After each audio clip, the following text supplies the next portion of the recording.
Tabletop role-playing news. We aim to amuse and we aim to enthuse. And Morris's unofficial tabletop RPG doggy. Hello, and welcome to Morris's unofficial tabletop RPG talk. I am Russ, aka Morris, or Morris, aka Russ. And with me this week is PJ Coffey from the Southampton Guild of Roleplayers. Russ, as ever, I am delighted to be here today. Also joining us, we have a truly amazing person who I have a lot of time for. She's so up to date, in fact, so in touch with the modern youth of today, that when she puts her phone into airplane mode, it starts flying around the room. And I hear that when she puts it into D&D mode, it asks her to roll for initiative. It's the one. It's the only. It's me, Jessica from EM Publishing. Hello. Hello. How is everybody? How have your weeks been? That was superb. Thanks for asking. It's been a good week. My hair turned purple, which is nice. Just like overnight by itself. Yeah, I just woke up one morning, and amazing. that's how that happens sometimes. And been doing stuff and things at work as well. Work? Why? Where do you work, Jess? Just this role-playing company. I can show you what I've been doing if you want. Is that age-old question when someone asks you what you do for a living and you work for a role-playing games company and you're like, okay, how do I answer this question? Because it's going to involve a lot of explanation. And they go, I work in book publishing. They're like, oh, what have you written? I was like, no, I don't write the books. I'm a publisher. I publish them. And they look at me confused for a minute. Yeah. Anyway. And then they always ask anything that I'm familiar with. And I usually say no, because if they're not cool and don't know about tabletop RPGs, then why would they know? Because if they're the type of person that listens to this podcast, like Nelson, who just said good morning to us. Good morning, Nelson. Nelson would know what tabletop RPG publishing is, so I wouldn't say that. Sure, Nelson does. Yeah. Absolutely. I hope so, or they're super lost. So yeah, or they're here to learn. They've really Anyway. got the wrong podcast if they don't. Anyway, let me tell you what I've been doing about this week. So the Planestrider's journal is now available. The offset print run is now available for general retail for the public. So we did our Kickstarter backers first, end of last year, then we waited a few months for giving it to everyone else. So it's now it's been up on Drive-Thru RPG, the PDF, for a little while, but the offset print run versions you can actually get the hardcover now. Yeah. There's a great picture of the cover, by the way, for people listening at home. What we're seeing is a boarding action taking place where I presume our heroes are attempting to repel boarders, unless our heroes actually include giant crystalline spiders attempting to climb on board your ship. Why shouldn't you play a giant crystalline spider? I personally, I'm like, yeah, why not? Why not? Indeed. Why should a giant crystalline spider? But you know, I hear it's less popular amongst people who have to like sell books to customers and so forth, but not my fans. My fans know what they like, which is it getting weird, and I like to persist. Or a giant crystalline spider could be a companion of some sort for your group. Ooh. Indeed. What a nice. How in the world could one possibly get a companion for your D&D or Level Up A5e game? Just tell me, I don't understand. It sounds very hard. I mean, such design would be beyond most mortal companies. I know, I did such a good segue into that. So as we mentioned before yesterday, we are doing the Companions Compendium, which is a book about pets and companions. Russ has written an article on Level Up site if you want to read kind of more about it in the detail of all what's in it. But most importantly about making a pets book is that we get to commission art for it. And we had a really cute art of animals. Yeah, of cute animals. And the cover, we had some sketches come through for the cover. We had some options, but this is the one we've gone with. And I wanted to share it just because this was a real highlight of my week. Look at him. Of course, it's not going to be black and white when the book comes out. This is the sketch. Yeah, this is the sketch. So when we give a brief to an artist, they do some sketches to get an idea of what we want. So they had a few ideas, and they're like, which one of these do you want to go with? And we're like, this one, because look at him. You want to give him a name. I know. Perhaps Timothy. I don't know. Timothy Dragon May. Okay, absolutely. What listeners at home, what I'm seeing, which may delight you as well. Certainly, I know if I see this on the cover, there's 3 things that I look for in a book cover nowadays. It's 1, level of compatibility, 2, a picture of a dragon, and 3, Paul Hughes has a name on the cover. And this has got all 3. It also has a black and white drawing, which will hopefully be in colour, of what looks like a little tiny dragonling. And it's like looking at us with big eyes, and you just want to hug it, squeeze it, and call it George, or possibly Timothy, because I understand that to be their name. Yeah, and it's got a bandana or a collar on, because it's not just a wild It's a one, companion. it's somebody. Yeah, It's a companion. Yeah. Can't let it go around. right. It's around all the stuff of Yeah. like the adventurers, because it's part of the crew. So we've got an article which basically outlines what the compendium is. And someone did comment to me, "You're missing an apostrophe." No, we are not missing an apostrophe. An apostrophe does not belong in that. It is a compendium of companions, not a compendium that belongs to the companion. So, Or the companions. So yeah, no apostrophe required. yes. Excellent. Yes, but if people are interested, that article, the link, it was on the screen, and it'll be in the show notes as well if you want to read more about that. But that's what I've been doing at work this week. What have you been up to this week, Jay? I have been writing. Yeah, I assume. Okay, well, we'll assume Russ has been doing something very important in publishing. Well, I was doing those things as well. Yeah, Just takes all the credit, but I'm involved in these things also. Oh, okay. Yeah. Yeah. I am moving my completion status on my book to a state of high alert. I've been doing some excellent work with the editor and proofreader on just backstopping it. It's looking like it's going to be 150 pages at this point. That is nice, like ludicrously large. I finalized agreements on some of the art, like it's going to have maps in from a chap called Jog Brogzin, who does some really amazing maps for a variety of companies like Cubicle 7 with the Games Workshop stuff. And I will be doing like little mini essays on how to look at a map and derive information about politics, what you might expect from layered histories, what sort of things you might expect to grow environmentally out of it. Just like, and there's going to be some clean copies in the back as well as annotated versions. That's going to sort of bookend chapters as we go along, of course, with those amazing like little mice that you may have seen already going on adventures. What would make me unreasonably happy? What would make you unreasonably happy? Being able to see somehow through the magic of technology the final cover of your upcoming book. If only such a thing were possible. Bam. Wow. Way! Wow. Wow. Amazing. Haven't quite got like the full with all the compatibility logos and so forth on it as title. But this is the art, which is like, I really like it. I wanted something in the Pratchett style. Whereas like, it's busy, there's lots of little stories going on, and I'm delighted with it, to be honest. Juan Ochoa of again does like I didn't realize that he did so many book covers. Like, I just really liked his stuff and thought he was funny online. So there you go, that's how you get a job. Just do cute pictures occasionally with blorp on it, and somebody will come along and say, hey, have some money. Yeah, it's a lot more colourful than the first draft that we saw.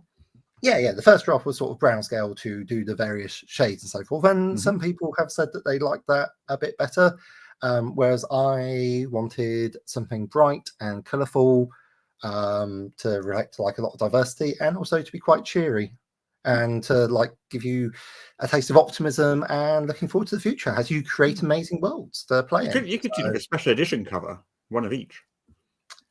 There you go. Possibly. I'll have to have a think about that. There we go. All right, Russ, did I miss any of our amazing work we've done this week that you wanted to share? What else did we do this week? So Planestrider Journal, we said Companion's Compendium, we said, and we put out an adventure, a Dickensian style adventure called Bleak Expectations for 12th level characters over on Insider. Right. Because Insider, as people may have heard, is our 5e magazine. And at the moment, it goes out with a new article, 5 articles a month. But we are switching very soon to a brand new format, which is going to be once a month, an entire magazine. Mhm.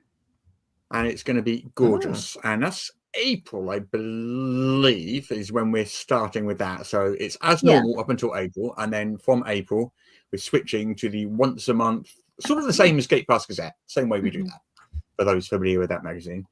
Can't wait. It's going to be amazing. But right now, you can grab Bleak Expectations, a short adventure for 12th level characters over on Insider. Yeah, it was quite nice at 12th level because sometimes you don't get as many adventures up in the teens. Yeah, and again for the art, and for the art, it had like a rather Miss Havisham-esque picture of what looked like a ghoul, some sort of spirit, wearing a very tattered wedding dress. So yeah, that was pretty cool. Yeah, just me getting ready in the mornings. Look forward to finding out a bit more about that. Yeah. Well, what else we got in the news, then? What else we got in the news? Speaking of adventures, there's one. Speaking of adventures, we've got a one-page encounter which is in a Alice in Wonderland vibe that's been done by Anthony Alipio on his webpage, vsr.inc. It's just an encounter, but it's all about slivey toads. What is a slide and what is a toad? I know neither of those words.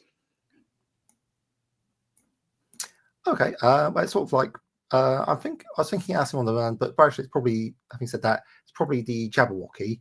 Oh yeah.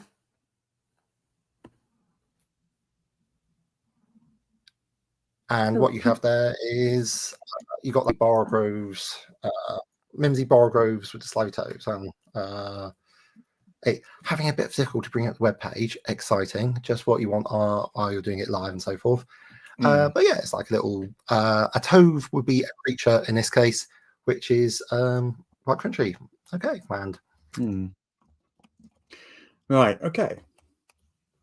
Right. I wanted to talk very briefly about, and I think Peter's disappeared. They will return. Yes. Kobold Press, who are launching a brand new game. So generally famous for their 5e third-party stuff. Usually sort of their monster books, and they've got their Tales of the Valiant material and things like that.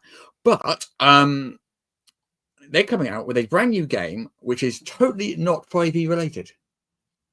Interesting. Discuss. It's part of the old Cozy. Is it cottagecore? Was that the word? Cozy RPGs and cottagecore can be the thing, but they are two separate things. Oh, okay. Things can be both cozy and cottagecore. All things can be cozy and not cottagecore. Well, it's one or more of those things.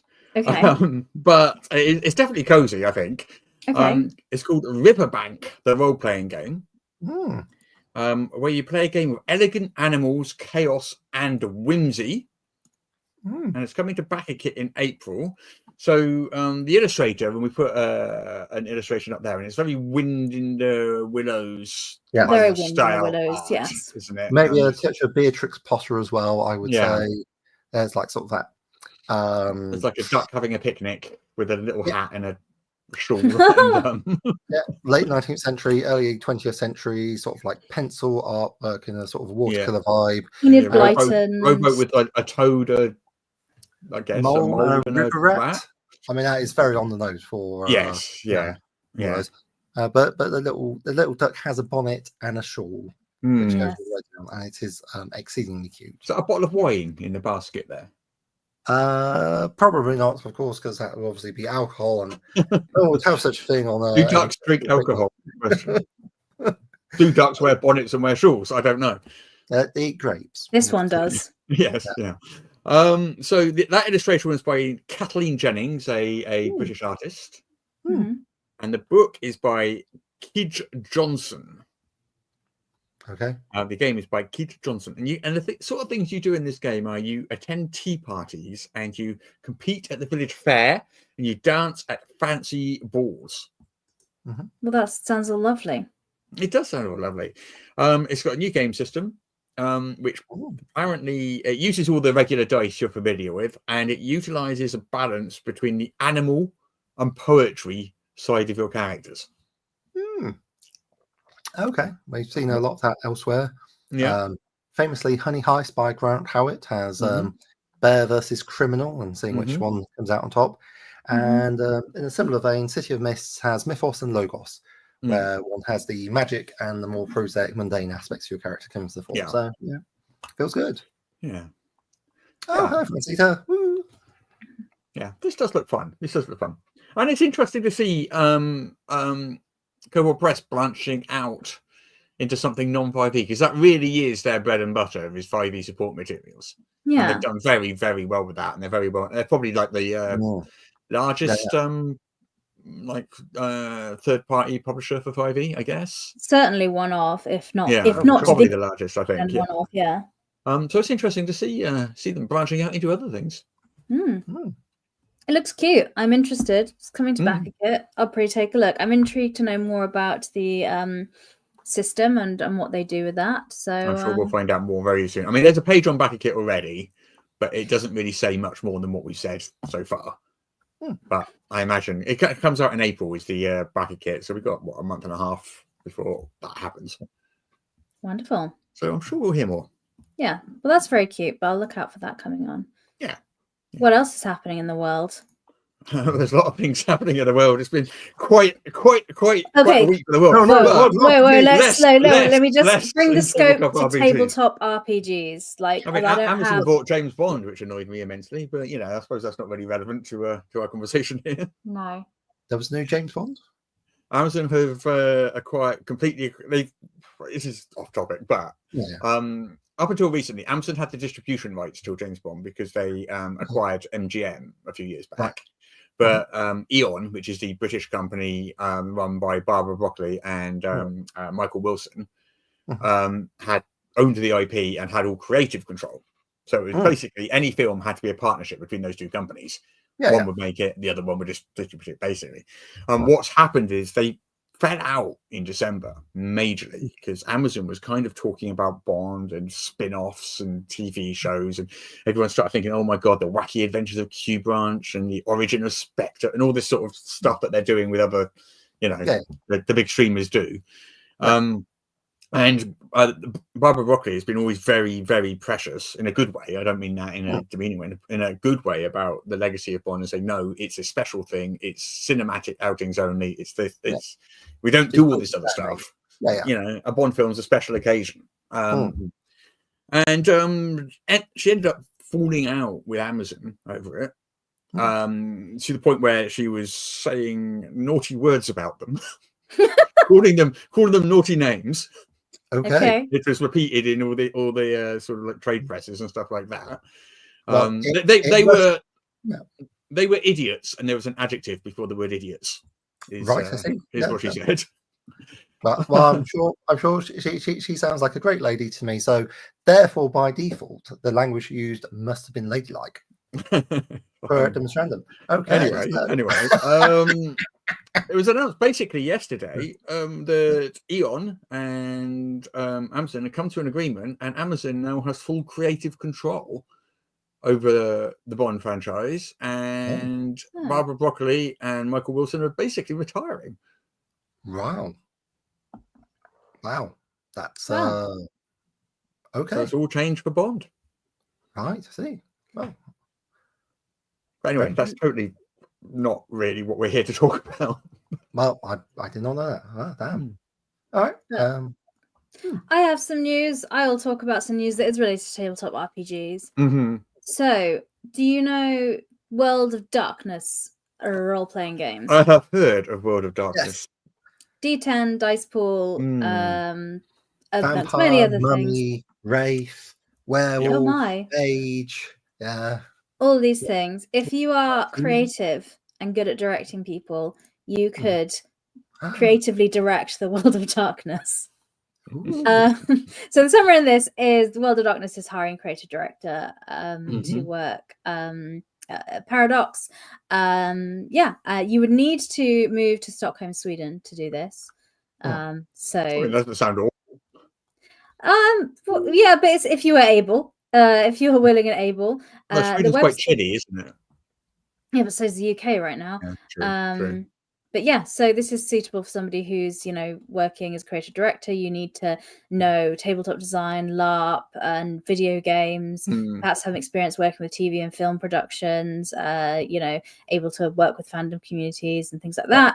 So there's more detail in the job description, but it looks like a really interesting role. And it's a full-time role in kind of the games industry. So I always like to kind of showcase them when these roles come about. Yeah. Well, this isn't just a role-playing game. This is everything. This is like yes, this is the brand of World of Darkness.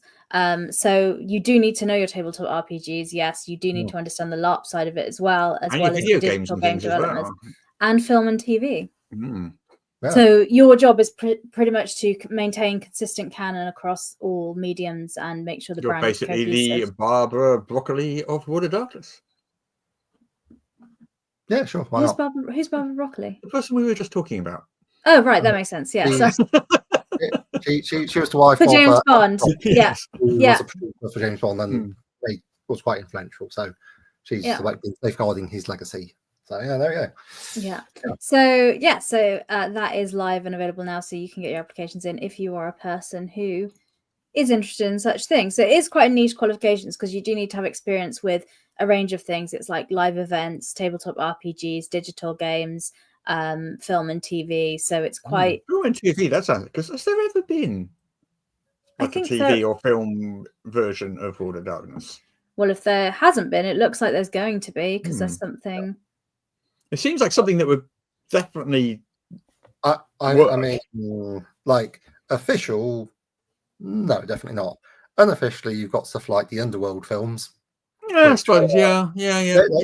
Like, and you would have been hard pressed to convince the people I went to university with that they were not the unofficial adaptations. And things like the British TV series Ultraviolet, which was also very good. So yeah, such things exist, but this an official one would be quite good, and be interesting to see like Clan Brujar on the older TV screen. That'd be pretty good. Well, in the chat there, Tanya F says Kindred the Embrace was a Teddy show. There we go. Now we know. Yeah. So yes. We should note, by the way, we are streaming this live for those listening and not aware of this. We are streaming this live, and there are people in the chat making comments, and that is how we're able to flash these up on the screen and respond to them. You too could be here should you choose, and are available at 2 p.m. BST or GMT, which is 9 a.m. Eastern. GMT, America. 2 p.m. UK time, whatever time of the year it is, 2 p.m. UK time. Yes, basically. So you can translate that wherever you are in the world. 9 a.m. Eastern, 6 a.m. Pacific. So there you go. That's this is not part of some sort of deluded plot by Russ to inflict terrible vengeance upon the people in Seattle for making him stay up past his bedtime all these times. But yeah, they do that so often. They release things at the end of business in the basically westernmost edge of the world. I mean, apart from Hawaii, you don't go any further west than there, really, do you? It's so the further west you are, the earlier you do it, not the later. That's how it works with time zones. But they do it like at the end of business, their time on the westernmost edge of the world, basically excluding the entire world. It's insane. I mean, what can we say? Do you have anything else you'd like to rant about, news related? What have I ranted about so far today? James Bond. Yes. Shuttle time zones. Today is Morris's unofficial tabletop RPG talk. Man yells at sky. Beaten to the punch. Going to ask him if he wants to go outside and yell us in the clouds. But there you go. You got there first, Jessica. Got there first. Yeah. I didn't say old man yells at sky, so it could have been worse. So yeah. But anyway, so what other news you got? Oh, this is one that Peter will love. Solasta 2. Yes. Yeah. I mean, I have not played Solasta 1, let alone Solasta 2. So I suspect that you'll be able to bring a bit more context to this. So there's a free demo of Solasta 2. Oh. Yeah. I think the reason I didn't play it because it wasn't on Mac. Is that what? Is it not? I can't remember. There was a reason I didn't play it, and I think Is it because you don't play video games? I mean that factored into it also. Well, as I recall, it's because it came out for PC some time before it came out on Mac. Right. Okay. And I was enjoying the technology have as opposed to technology have not. I do remember they reached out to me during the sort of development thing, and they're all about, would you like to this is during the before Solasta 1 came out, and I said, would you like to see sort of beta version of it, and maybe you can talk about it, and I'm like, I literally can't. I have a Mac. I literally do not. There is not a PC in this house. I do not have the ability to do so. I kind of missed out on that. Yeah. Well, I mean, Solasta 1, based on the article in Bell of Lost Souls by J.R. Zambrano, really good. To be fair, really, really good, accurate description of it. Most crunchy and faithful adaptation of D&D 5e rule set to computer games. I was like, yeah, that is very, very good. Part of its charm. It really got our attention when it first came out because it was all about the verticality, which, to be fair, it does deliver in. There's going up, there's going down. When we played Baldur's Gate 3, though, we went up and down. What's the difference? We went up ladders. You were a polar bear climbing ladders at one point. That's great. There's less opponents climbing on walls for a start. Both Thorax, who are the villains of Solasta 1, and various spiders and so forth, do get a bit of a showing, and they are climbing along on the walls, and it's a really good way to have things like slippers of spider climbing. So and also, to be fair, Solasta did get there some significant time before, but then it's different. It's like and we were in that village, and there were goblins on the roofs. There were goblins on the roof, and then you climbed up again as a polar bear onto a roof. Yes. Yeah. I still refuse to believe that a roof could support a polar bear, but still, that's another conversation entirely. Yeah, Depends on the roof. Polar bears, a medieval style roof. They're about 600, 800 kilograms, but they could definitely get up there. Whether the roof would keep them up there is a different story. But bears climb really quickly. It's terrifying. Polar bears, though, there's not a lot to climb in the Arctic. Well, and they're a lot bigger than other bears. Absolutely. If you want to try and put your climbing skills to the test versus a polar bear, feel free and let me know where to send the commiseration. Can we set up a tree saying, "Come on, come and get me"? Bet you can't. Oh dear. I miscalculated. Yeah. Anyway, Solasta 2. I mean, but there were things that were bad about Solasta 1. It was ugly, basically, in places. I really like the game, but some of them were just some of the characters you made, you're just like, oh no, you're just ugly. This is not nice to look at. I heard that the voice acting wasn't up to BG3 standards. But what I mean, we are comparing multi-billion-dollar productions with mere $1 million productions. It's not like 3 orders of magnitude less budget. Oh yeah, but you can get a very good voice actor without spending multi-billion dollars. Sure. Anyway, so but that was, as you say, something that even fans like myself of Solasta say is a problem. It was a bit ugly, and the voice acting wasn't great. Occasionally, it did have some unintentionally really good bits, because when you have, say, an all-woman lineup of your party, some of the voice lines hit very different and carry connotations. You're like, oh wow, damn. Okay, this got a bit dark. Anyway, so Solasta 2, they looks like they've done a complete graphical upgrade, and I'm told the voice acting is very good. I look forward to downloading and attempting the demo, although I do have a pesky little book to finish first, but this is very exciting for me. Well, the demo is apparently available today. Nice. So is it available for Mac, or is it just demo live stream today? Oh, a demo live stream. I apologize. Oh, a live stream. So we can't play it, but we just live stream.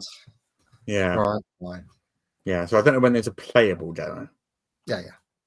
I mean, give me a chance. I'll be off off at it like nobody's business. Yeah, Yeah. they're very exciting. It looks like and I hear they're going to have multi-classing as well, which is super exciting. Oh, did they not have? Does BG3 do that or not?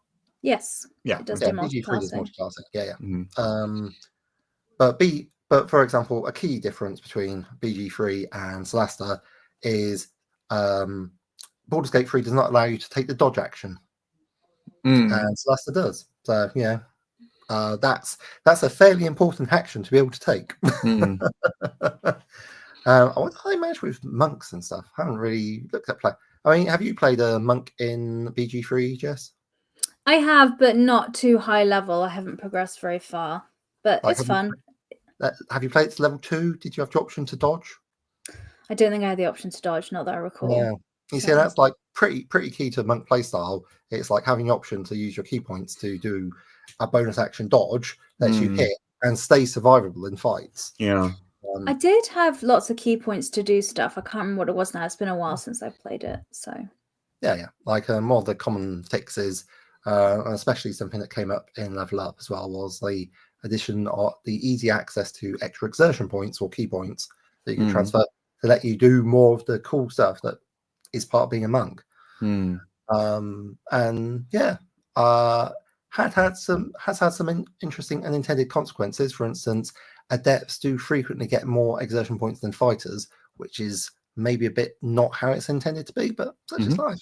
And I feel that's an easy fix for level 6, because I feel like maybe fighters are a little bit underpowered, and you should give them that adept ability, which lets you spend hit dice to gain extra exertion points in seconds rather than minutes. But that's just me fiddling around.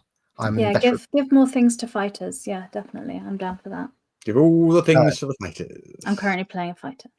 I forgot about that. But yeah. Nice to have allies. Nice to have shooters out. Yeah.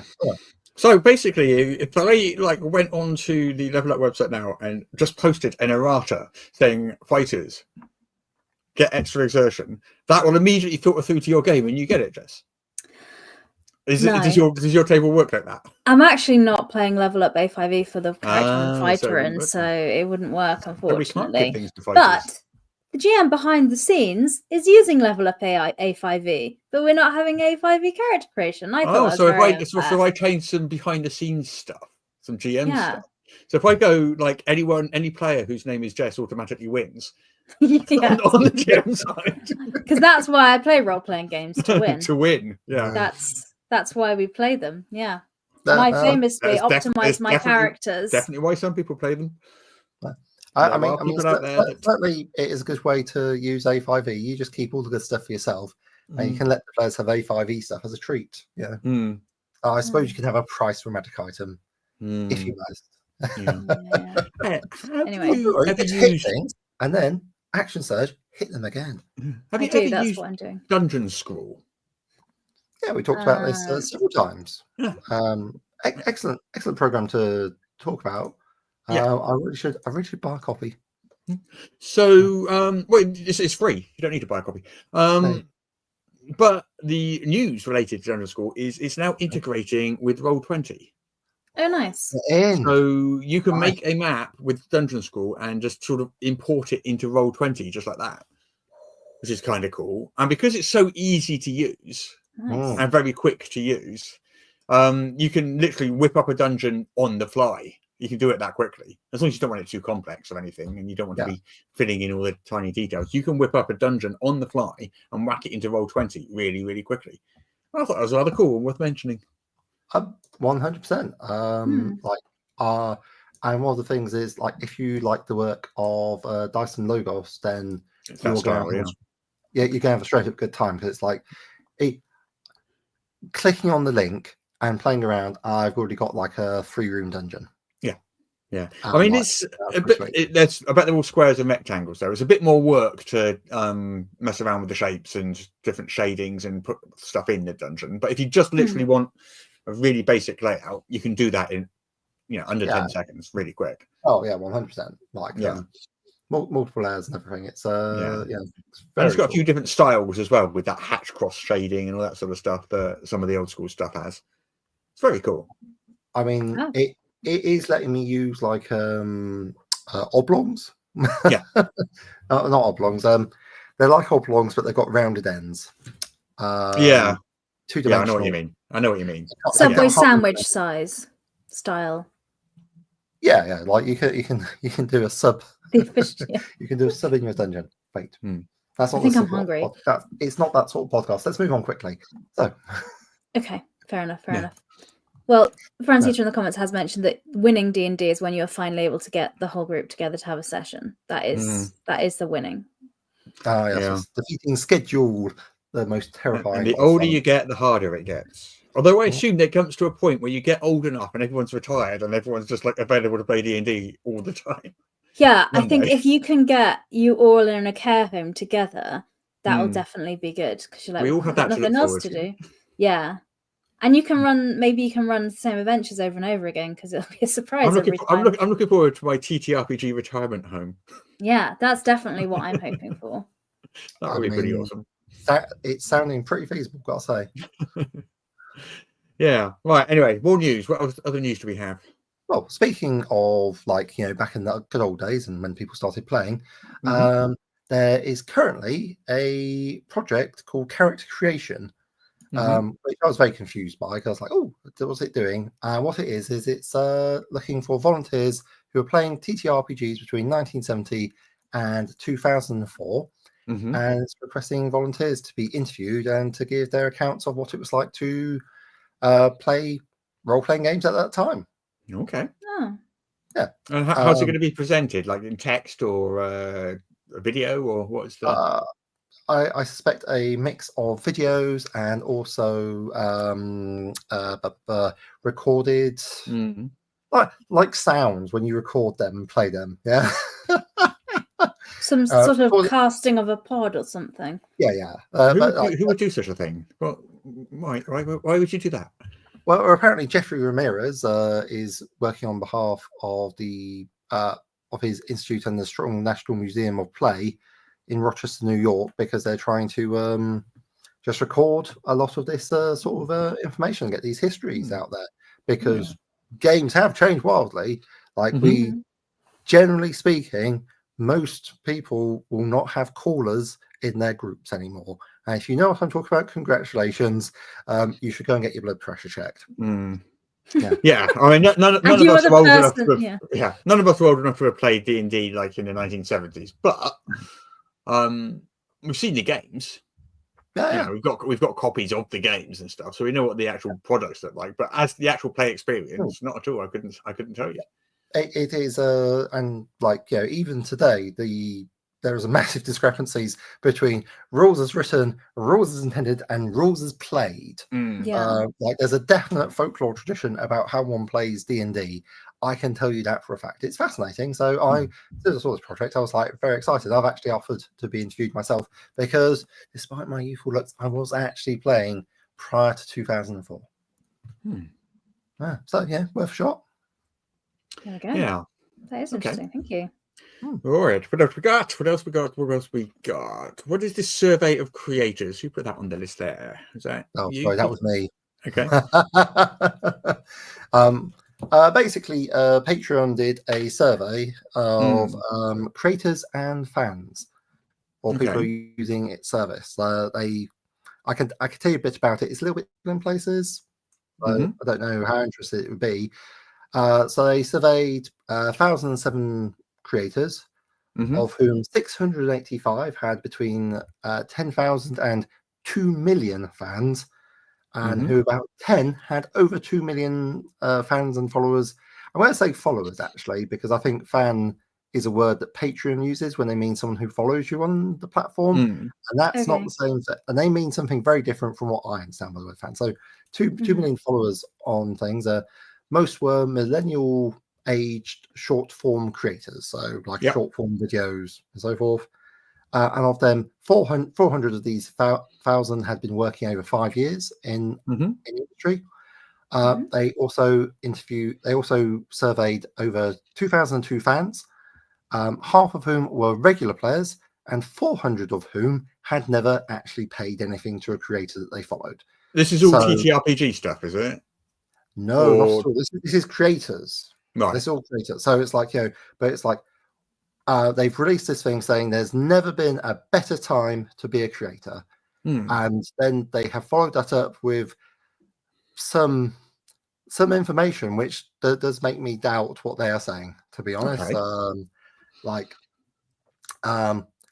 Essentially TikTok, Instagram, they will show people what they think is going to be popular, as opposed to what people have signed up to follow. So if I go on like Instagram or something, I might be saying, oh, that Jessica Hancock, she's got good opinions about what not D&D is. So I might click follow on Ian Publishing, and then I'll spend up to half of my time looking at people other than people I've said I would like to follow their work. Which feels bad. That is social media for you. That's what's happened to social media. Yeah. About 4 in 5 creators feel that if they're not constantly creating and pursuing the algorithm, that their work won't get shown. I'm saying feel, but these creators do have the data, which is that they can see how many people like, share, and interact with their videos. And of the fans who responded to this survey, which is people who have presumably decided, I'm interested enough to talk about this to actually follow the survey. 1 in 3 said that they used a following feed. So of people who are, I'm going to say, more casual about their interactions, it feels like that number would be less, of your total followers. Patreon says direct-to-fan marketing is the best way, according to 80% of creators, and it's currently $194 billion market. Yeah, I would agree. I think basically any promotion we do, not necessarily Patreon, but whatever we're doing, if you are basically emailing people, interested people directly, that is by far the best. A good email list is by far the best way to reach people. And a good email list means ones that people that have opted into and are interested. A targeted email. Not spam. That's not good. Yeah, because there are some people that are like, we can get you loads of followers on an email thing. It's like, but they might not be interested in who I am. Yeah, a targeted opt-in email list is gold dust. Basically, does exactly what you want. Absolutely. And then they realized that Nebula was a thing, but didn't realize that Bandcamp was a thing, which was when I started going, this is very strange. One of my issues with they used the word fan is they started differentiating between a fan and a core fan. A core fan is someone who buys your stuff and talks about it. I'm like, is this not just a regular fan? Because asking people who never buy your stuff and who aren't interested in it, I've had experiences where I've had people following me online. How are they defining a fan then? If a core fan is what we think of as a fan, what are they defining a fan as? Someone who has clicked follow on an account, as far as I can make out. Right. Okay. Someone who's interacted with the brand once. So basically, the same way that D&D counts fans. You've interacted with the brand once. You're a fan. I think maybe you've clicked follow to add to to follow something, but I would say that someone who's following you, they may or may not like your stuff. I mean, I've had people following me and they have written on their profiles things like D&D is a baby game and it's just terrible. I'm like, are they your fans? Yeah. Of the 5 books I've written, exactly which one did you think was not related in some way to being D&D? They're all D&D compatible. I don't like Hasbro the company very much because they're a big mega corporation who regularly fires people at Christmas and has had some questionable decisions about. Oh, I say questionable. That there's a huge asterisk there. But I quite like playing D&D. I prefer D5e, but I quite enjoy rolling D20s and shouting, "Ha, have some of that." Yeah. It's just how I am. I don't see that there's anything wrong. It's fair to say we're all 3 D&D fans. Yeah. We are fans of the game and the hobby, without a doubt. Yeah. So if you're saying you really hate that stuff, I don't consider you a fan of my work. I certainly don't consider you you're not going to ever be a paying customer of mine. I don't really want to talk to you. I certainly don't need you coming in starting arguments in my mentions. Yeah. You're gonna get the boot.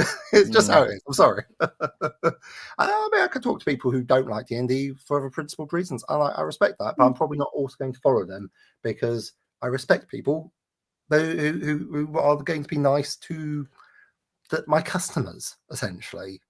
Like, you know, your actual fans. In that sense of the word. Okay. Yeah, I'm a big fan of other role-playing games. I buy other role-playing games. I play them. I talk about them. I will promote them, like, constantly. But, yeah, you got to draw a line. Anyway, one of the things I found quite amusing was that Patreon did ask the customers of the creators that they act as a middleman for, do you think the work you see on Patreon is valuable? And only 93% said yes. So 7% of their customers, like nearly 1 in 10, are giving money to Patreon and do not feel they're getting value for money. So I'm like, okay, that's I mean, are these all people who are definitely paying? Because you can be a free patron as well. Yes. That is a tier level. If you're at a free tier and still don't feel you're getting value for money, I really don't know what we can do for you. Would you like a refund? I feel I should be paid to consume this content. Yeah.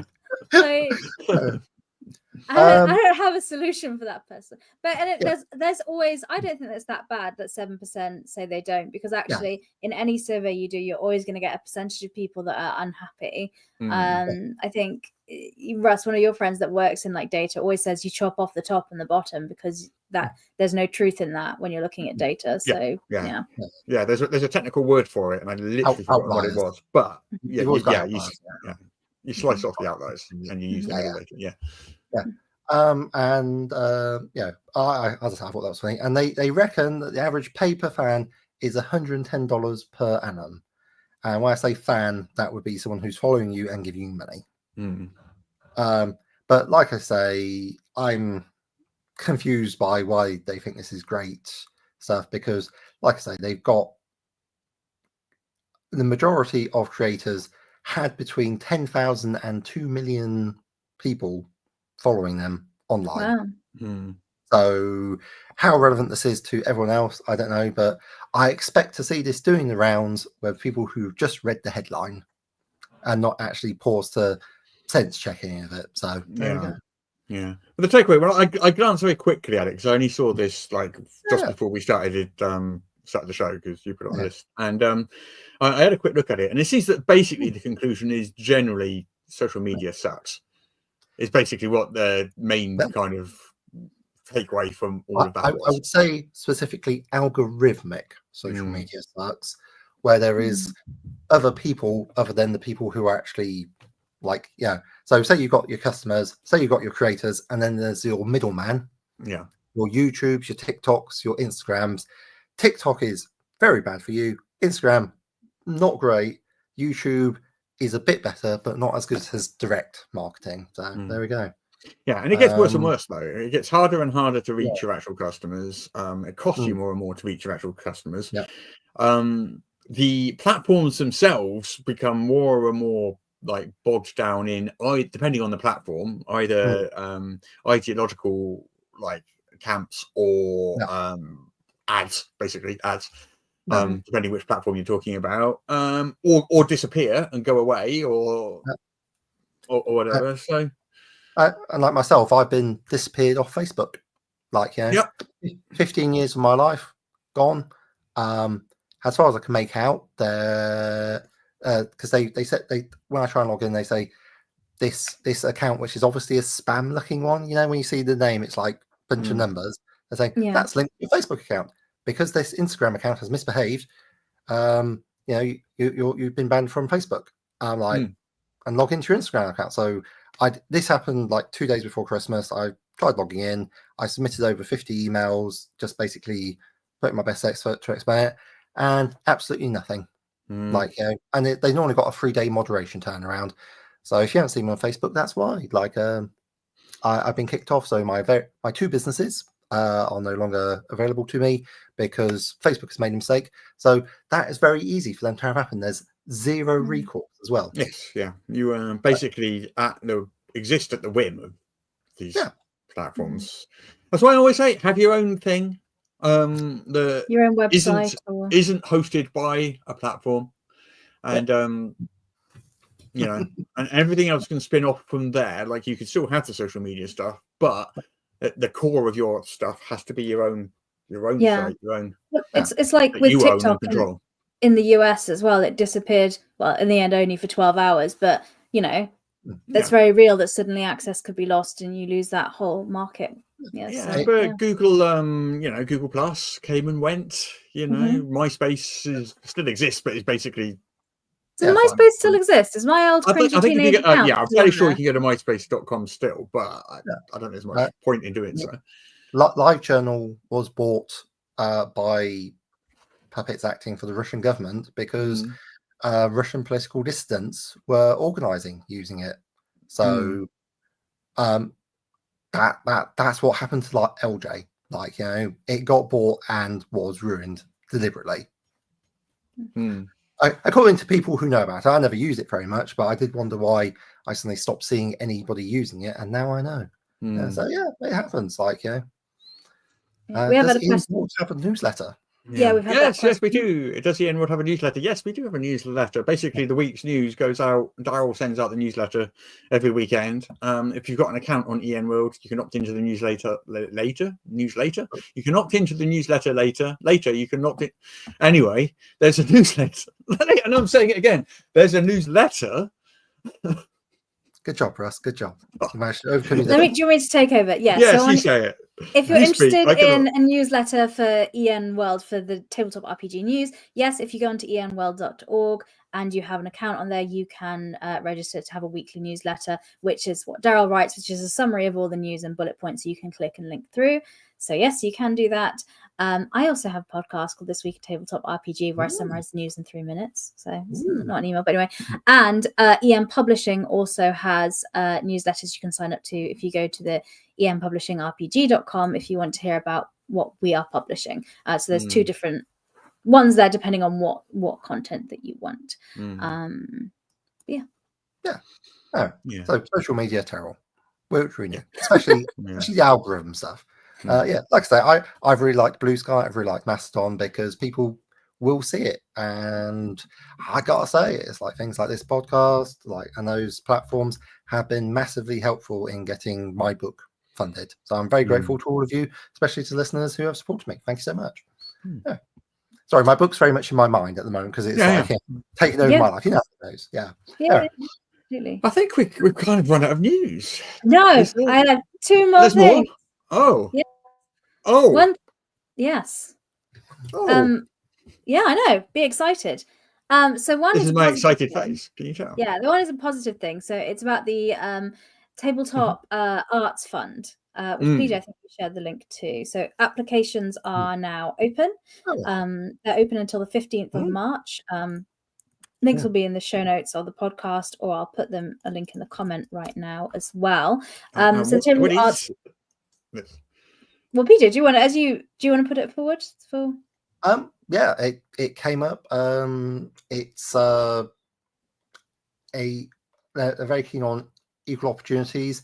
They would like to support people doing tabletop role-playing games.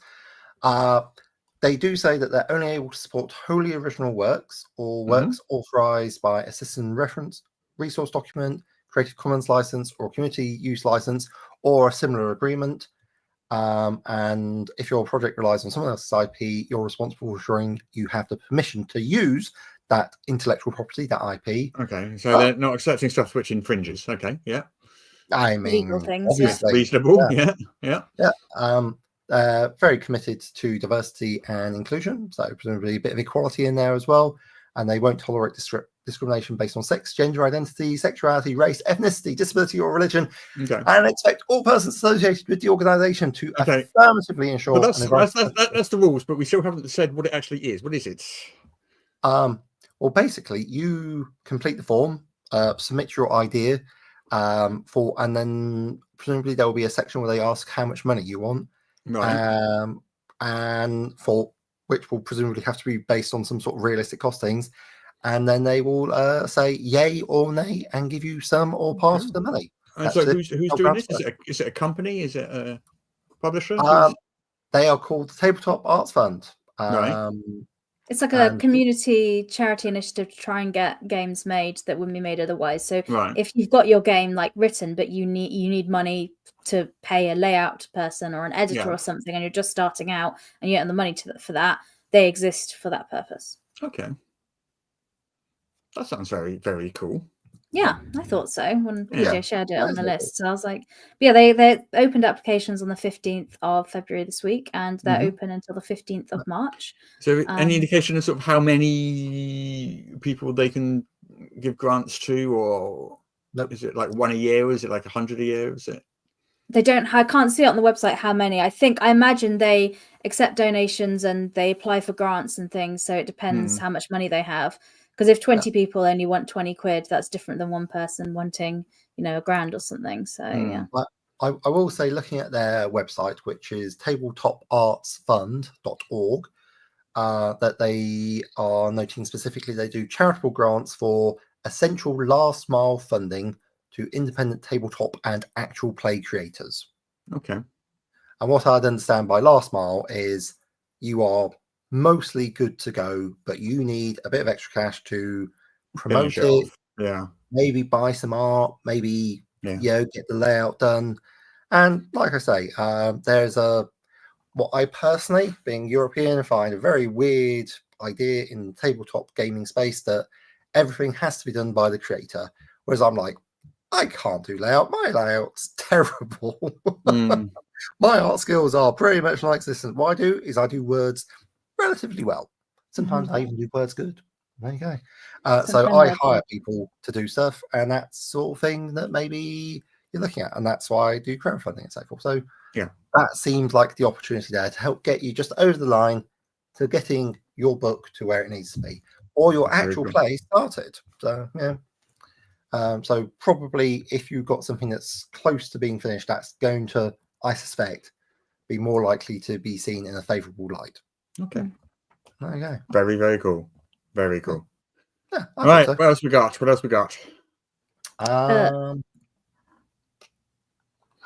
Shadowrun. What? This is amazing. Oh, look at it. I don't know too much about it, but you know who will? Daryl, the podcast editor. But what I do know, there is a new Shadowrun fiction anthology, and they're looking for submissions to it at the moment. So they have they released a new one in they released one which is spring 2083. And they're going to be confused. Yeah. So basically they're continuing to make these, and they're looking for submissions for it. So they want short stories from 2,000 to 3,000 words, and they want them to be anonymous confessionals from people committing illegal acts in the Shadowrun world, obviously. So this is like the magazine exists in WoD as well. It's an in-fiction magazine, and it looks amazing. It's called Augment Magazine, and I'm really liking like the cover that it's got. It's got looks like a troll and maybe an elf, and they are clearly deeply jacked into the Matrix, moving stuff around, which looks very much like you expect a glossy magazine to look. And they've got it's really got that layout, like, Caribbean runestorms, a new danger emerges. Parameteorology experts debate its source. So it feels like a sort of a current event. Parameteorology, yeah, because it's a Caribbean runestorm. Okay, fine. But like they're looking universe magazine. Amazing. They're looking for writers for this, but also for BattleTech, because they're doing a magazine for BattleTech called Shrapnel. So if you are interested in either of those things and are a writer, they're looking for writers for it. They're paying 6 cents per word.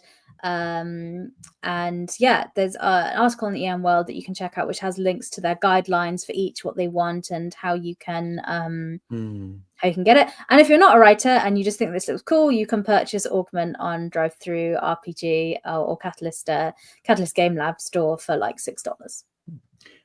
Hey, talking of magazines, something just occurred to me which we forgot to mention earlier.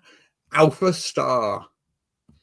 We have an announced it yet. So you're doing the announcement now. I guess I am. Yeah. Alpha Star. I have no visuals ready, but okay. No. Let's go. Alpha Star is the official quarterly magazine for the Void Runners Codex, powered by Level Up Advanced 5th edition. It's basically going to be similar to Gate Pass Gazette, but obviously sci-fi themed instead, and it's going to be quarterly, not monthly. And the first issue is already in progress. I've got a bunch of pitches, which we took the pictures late last year. We've got a bunch of pitches. So I'm going to be picking which of the awesome pitches we want to develop into articles very, very soon. And I can't wait. Yeah. It's going to be fun. Yeah, and that'll probably be coming to kit in the summertime. Because it's going to be quarterly, we're not doing it via Patreon because that has to be monthly, and that didn't make sense with it being quarterly. So the Void Runners Codex box set should be out with everybody by then. So once they've been fulfilled to Kickstarter backers, we'll then release the magazine. So you've got ongoing support and information for the Void Runners. And alongside all of that, we've been very busy putting Void Runners content onto a5e.tools as well. So that basically when that box set comes out, I mean, a lot of people have the PDFs already if they're back to Kickstarter. But when the box set comes out, not only is the magazine going to be launching, all the stuff's going to be pretty much already on a5e.tools, ready for you to use. It's going to be amazing. It's going to be great. If you're a Void Runner player, it's going to be great. Yeah, we've got someone in the comments that's running 2 Void Runner campaigns. Wow, so 2. Yeah. Hardcore. Like to see it. So who's editing the magazine, if I may ask? I am editing the first issue. Oh, okay. Myself, right, but only the first issue, because I really do not have the time to do that on an ongoing basis. And then we will have an editor in place for issues 2 onwards. But the first issue, me, I'm doing the first one. Yeah, sweet, exciting stuff. Good times. Okay, well, I'm looking forward to seeing more visuals and pictures and so forth when that comes out. Well, at the moment we're still toying with the logo and things like that. I've been we've been having a little behind the scenes discussion, just like playing with logos. It's all going to look rather cool. I'm looking forward to finding out a lot more about that because that's pretty exciting. Great stuff. Yeah, and Alpha Star, of course, was a crashed spaceship in Escape from Death Planet. That's where the name came from. And Escape from Death Planet is the sort of introductory adventure for Void Runners Codex. Of course. So it's also an in-world magazine. Yeah. Kind of. I guess, sort of. -ish. Not really. The name is. Yeah. Okay. Yeah, that sounds amazing. Yeah. But with the that, same way, Gate Pass Gazette is named after a location in the War of the Burning Sky adventure path. Gate Pass being the starting city where you start off. Right. Oh. So now you know. Yeah. Right. That is all. I think we finished. Do you realise there's been no D&D news this week? I mean, there's been like adjacent D&D, but no actual D&D specific news. But we did manage to talk about Baldur's Gate 3 briefly, which we should do every week. So I'm good about that. Okay. But that's got to be the first week that's ever happened, surely. No, what? Like certainly since we moved to video. Yeah. Yeah. Has there been like... We've had breaks before where there's been a lot less D&D news. So, yeah, I suppose. But anyway, so if you tuned in for the D&D news, I'm really sorry, but there wasn't any. Nothing new to report.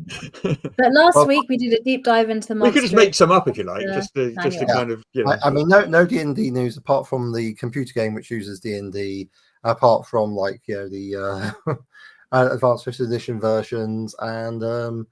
The adventure, which specifically is written for D&D 5th edition, which has come out. Apart from that, we've got no D&D news. Right. No D&D tabletop RPG news directly from Wizards of the Coast. Then maybe that's fair enough. Accurate way to phrase it. No official. Okay. All right. On that note, shall we leave? Shall we get out of here? All right. Okay, so we'll see you all next week. Same time, same place, 2 p.m. UK time, 9 a.m. Eastern time. Streaming live on Twitch, YouTube, and I believe Facebook. Is that correct? Yeah. And Facebook, or you can catch up on YouTube after the event. Or listen to it on the podcast format. Yeah. Or, no, that's the only things you can do. I'm sure that, no, that's it. That's your options. All right. Thanks very much. We'll go now. Bye. See you all next week. Have a great weekend. Bye-bye. All the tabletop role-playing news, we aim to amuse and we aim to enthuse. And Morris's unofficial tabletop RPG.